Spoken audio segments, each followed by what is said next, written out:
Hello అన్న, అలా next 2024 elections వస్తున్నాయి. మీరు సిద్ధమా సంసిద్ధమా? సిద్ధమన్న. ఎందుకని?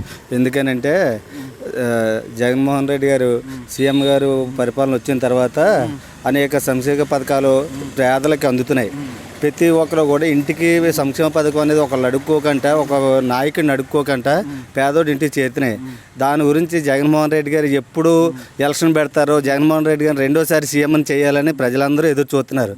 మీకు ఉదాహరణ చూడాలంటే భీమిలి సభ పెట్టారు. 1,00,000-2,00,000 జనం వస్తారు అనుకుంటే 4,00,000-5,00,000 జనాభా వచ్చారు.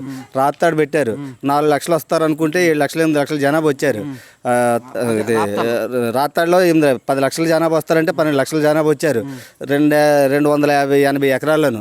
అలాగే ఒక 14 సంవత్సరాలు సీఎం చేసిన కొడుకు వస్తే కనీసం 20 సెంట్ల స్థలంలో పెట్టి, ఆ 20 సెంట్ల స్థలంలో పెట్టినా సరే కానీ కనీసం ఒక 10,000 మందిని కూడా అక్కడ ఉంచలేకపోతున్నారు. అంటే కారణం ఏంటంటే గతానికి ఇప్పటికీ ఆ ప్రభుత్వాలకి ఈ ప్రభుత్వాలకి తేడా ఏంటంటే ప్రజల్లోనూ నాయకత్వం కంటే ప్రజలకి అందుబాటులోని సంక్షేమ పథకాలు అందుతున్నాయి. మంచి జరుగుతుంది పేదోడికి. అప్పుడు ఏముండేదంటే ఉన్నవాడే తినేవాడు, కుంభకరుడే తినేవాడు. కానీ ఇప్పుడు అలా కాదు, పేదోడికి ముసలోళ్ళకైనా పేదోడికైనా ఎవరికైనా సంక్షేమ పథకాలు అందుతున్నాయి. కాబట్టి జగన్మోహన్ రెడ్డి గారు ఎప్పుడు ఎలక్షన్ పెడతారో, ఎప్పుడు మళ్ళీ రెండోసారి సీఎం చేయాలని జనాలు ఆతృతతో ఉన్నారు. అందుకనే ఎక్కడ మీటింగ్ పెట్టినా పిలవకపోయినా తరలి వెళ్తున్నారు అనమాట. సొంత ఖర్చులు పెట్టుకొని వెళ్తున్నారు. ఇప్పుడు ప్రతిపక్షాలు ఏమంటున్నాయంటే ఓన్లీ వాలంటీర్ ద్వారా రాకపోతే ఈ సభలకు రాకపోతే మీ పథకాలు కట్ చేస్తాం అని భయపెట్టి తీసుకెళ్లారు అంటున్నారు. ఇది ప్రతిపక్షాల మాట. అది చాలా తప్పన్న. ఎందుకంటే వాళ్ళకి అలవాటు కదా. గతంలోనూ పేదోడిని బెదిరించి నాయకత్వం చేయడం వాళ్ళకి అలవాటు. ఇప్పుడు ఈ జనాలు చూసి పిచ్చెక్కిపోతున్నారు. పిచ్చెక్కిపోయి ఏం చేయాలో ఏం మాట్లాడాలో తెలియక అలా వాలంటీర్ల మీద పడిపోయి వాళ్ళ మీద పడిపోయి ఏదో చెప్తున్నారు.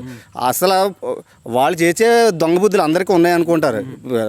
వాలంటీర్లు ఉన్నారు అంటే పేదోడికి ఏం కావాలో అది వెళ్ళి అడిగి ఇస్తున్నారు వాళ్ళకి. అది వాళ్ళ మీద అండమేటి, వాళ్ళే అంటున్నారు మిమ్మల్ని తీసేస్తాం అది ఇది అని. వాలంటీర్లు వాళ్ళు బెదిరిస్తున్నారు. వాలంటీర్ వెళ్ళి తెల్లారా 5 గంటలకి పెన్షన్ ఇస్తే వీడంట 4 గంటలకి వెళ్ళి ఇచ్చేస్తాడంట. మరి ఇన్నాళ్ళు 14 సంవత్సరాలు సీఎం చేసినప్పుడు ఏం చేశాడు?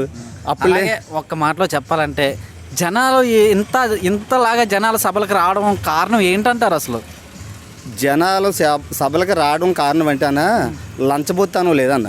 ఇప్పుడు డైరెక్టర్గా నిజాయితీ పరిపాలన వచ్చింది. అప్పుడు లంచబోతు పరిపాలన. జనభూమి కమిటీలు వేసేవాడు, కిరికిరి కమిటీలు.